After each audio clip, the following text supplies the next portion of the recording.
एक कंपनी जिसने सिर्फ 8 साल में इंडिया के ऑडियो मार्केट पर राज किया।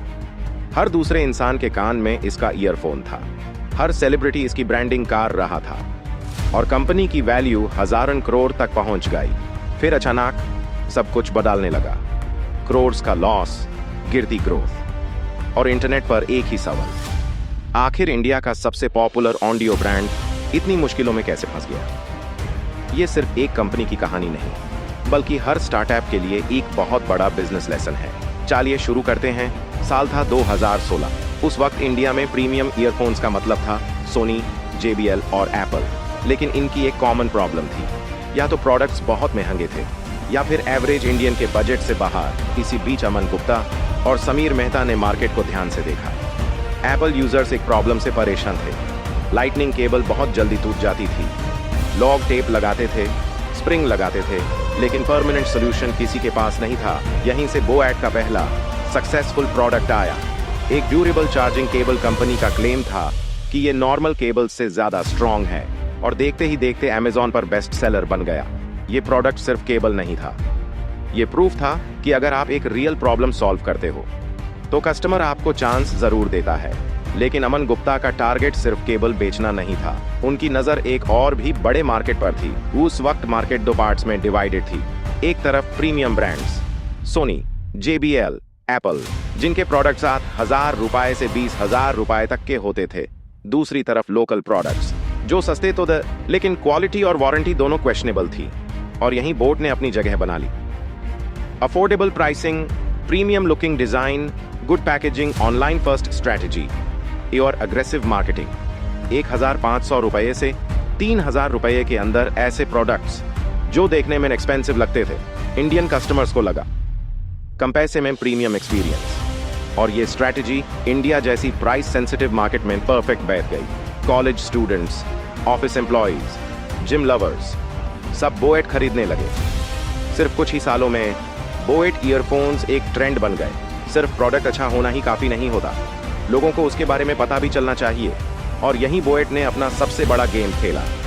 Cricketers, Bollywood celebrities, influencers, IPL sponsorships, social media campaigns, हर जगह सिर्फ बोएट कंपनी ने सिर्फ ईयरफोन्स नहीं बेचे, उसने एक लाइफस्टाइल सेल किया, एक कम्युनिटी बनाई जिसे लोग बोएट हेड्स कहने लगे। 2020 तक कंपनी का रेवेन्यू लगभग 700 करोड़ रुपए पहुंच गया। 2021 में 1300 करोड़ रुपए से ज्यादा, 2022 में लगभग 2800 करोड़ रुपए और 2030 तक रेवेन्यू 3300 करोड़ रुपए के आसपास पहुंच गया।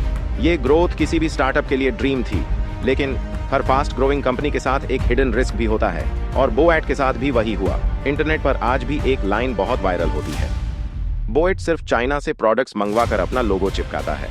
लेकिन रियलिटी थोड़ी अलग है। बोट एक एसेट लाइट ब्रांड है, मतलब कंपनी खुद बड़े फैक्ट्रीज ऑन नहीं करती, वो कॉन्ट्रैक्ट मैन्युफैक्चरर्स का साथ काम करती है। Product design, branding, marketing, distribution, ये सब कंपनी मैनेज करती है। मैन्युफैक्चरिंग का काफी हिस्सा पार्टनर फैक्ट्रीज करती हैं। ये सिर्फ बोएट नहीं, दुनिया की कई इलेक्ट्रॉनिक्स कंपनीज भी इसी मॉडल पर काम करती हैं।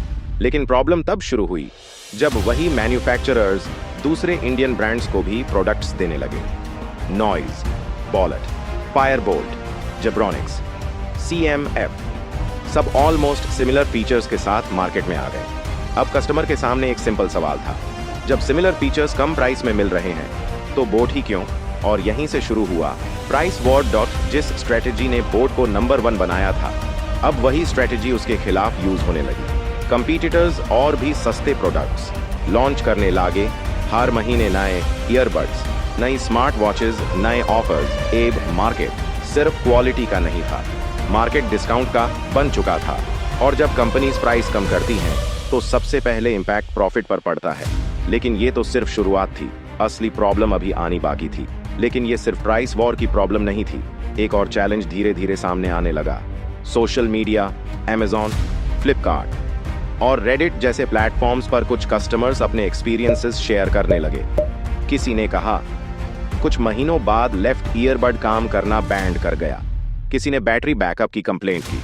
कुछ यूजर्स वारंटी और सर्विस एक्सपीरियंस से भी खुश नहीं थे। लेकिन इसी के साथ बहुत से कस्टमर्स ऐसे भी थे जो बोएट के प्रोडक्ट्स को वैल्यू फॉर मनी बताते रहे। यानी प्रॉब्लम ये नहीं थी कि हर प्रोडक्ट खराब था, प्रॉब्लम ये थी कि नेगेटिव रिव्यूज इंटरनेट पर बहुत तेजी से वायरल होने लगे।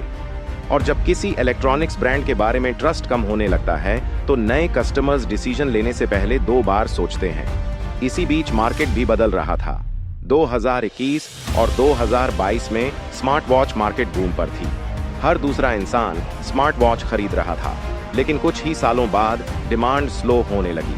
कई कस्टमर्स को लगा कि बेसिक फिटनेस ट्रैकिंग के अलावा स्मार्ट वॉच उनके डेली लाइफ में इतनी यूजफुल नहीं है। इस स्लो डाउन का असर सिर्फ बोएट पर नहीं, पूरी वेयरेबल इंडस्ट्री पर पड़ा। लेकिन बोएट का चैलेंज और बड़ा था, क्योंकि उसके सामने एक तरफ एप्पल और सैमसंग जैसे प्रीमियम ब्रांड्स थे और दूसरी तरफ नॉइज, फायरबोल्ट, बोल्ट और CMF जैसे एग्रेसिव बजट ब्रांड्स। एक तरफ प्रीमियम एक्सपीरियंस, दूसरी तरफ और सस्ता प्राइस, और बोट बीच में फंस गया।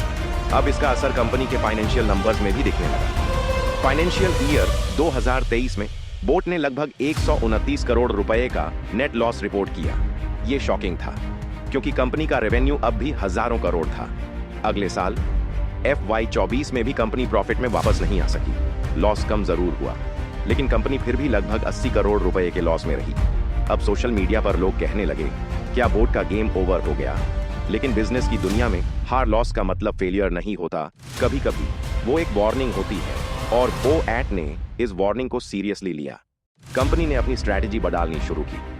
हर कैटेगरी में रेस लगाने के बजाय उन्होंने प्रॉफिटेबल कैटेगरीज पर फोकस बढ़ाया, ऑपरेशंस को एफिशिएंट बनाया, इन्वेंट्री मैनेजमेंट इंप्रूव की और अननेसेसरी एक्सपेंसेस को कंट्रोल करना शुरू किया। कंपनी ने ऑडियो कैटेगरी पर दोबारा फोकस बढ़ाया, जहां उसकी पहचान बनी थी। इसी बीच बोएट का IPO भी काफी डिस्कशन में रहा।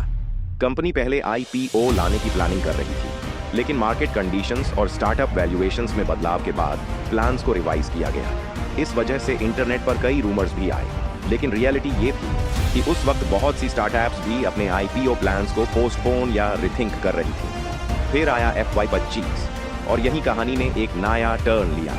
2 साल तक लॉसेस देखने के बाद बोएट दोबारा प्रॉफिट में आ गई। कंपनी ने 7 करोड़ रुपए से ज्यादा का नेट प्रॉफिट रिपोर्ट किया।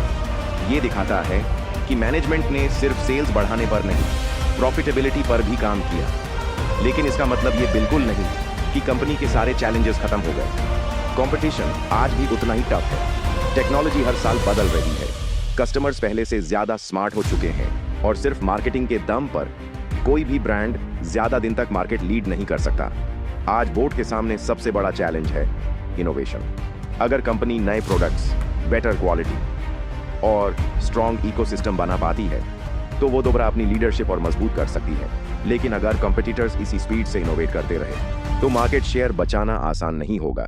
एक बात जरूर क्लियर है, बोएट की स्टोरी एक ओवरनाइट सक्सेस की स्टोरी नहीं है। ये राइज, कंपटीशन, मिस्टेक्स और कमबैक की स्टोरी है, और शायद इसी वजह से ये इंडिया के स्टार्टअप इकोसिस्टम की सबसे इंटरेस्टिंग केस स्टडीज में से एक बन चुकी है। अब सवाल तुमसे, अगर आज तुम्हारे पास 2000 रुपये से 3000 रुपये का बजट हो तो क्या तुम बोट खरीदोगे या किसी और ब्रांड को चूज करोगे? कमेंट में अपनी ऑनेस्ट ओपिनियन जरूर बताना। और अगर तुम्हें ऐसी रियल बिजनेस डॉक्यूमेंट्रीज पसंद है तो चैनल को सब्सक्राइब करना मत भूलना।